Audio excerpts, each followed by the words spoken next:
మనుషులు ఎంత స్వార్థంగా ఉన్నారు.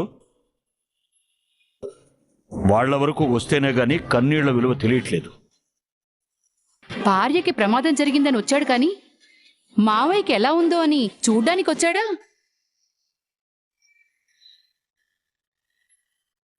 రావాలని నేనేం కోరుకోవడం లేదు. ఎవరూ రావాల్సిన అవసరం కూడా లేదు. దశరథ, నువ్వు విశ్రాంతి తీసుకో.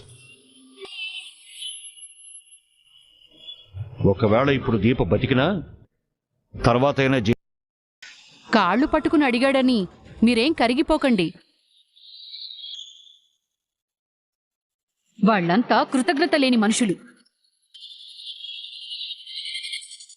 దొంగ సాక్ష్యాలు చెప్పించినోడికి రక్తం తెప్పించుకుని పెళ్ళాన్ని కాపాడుకోవడం తెలీదంటారా? పిన్ని, ఇంకా చాలులే అంటావు. నేను వదిలేస్తున్నాను, మీరు కూడా వదిలేయండి.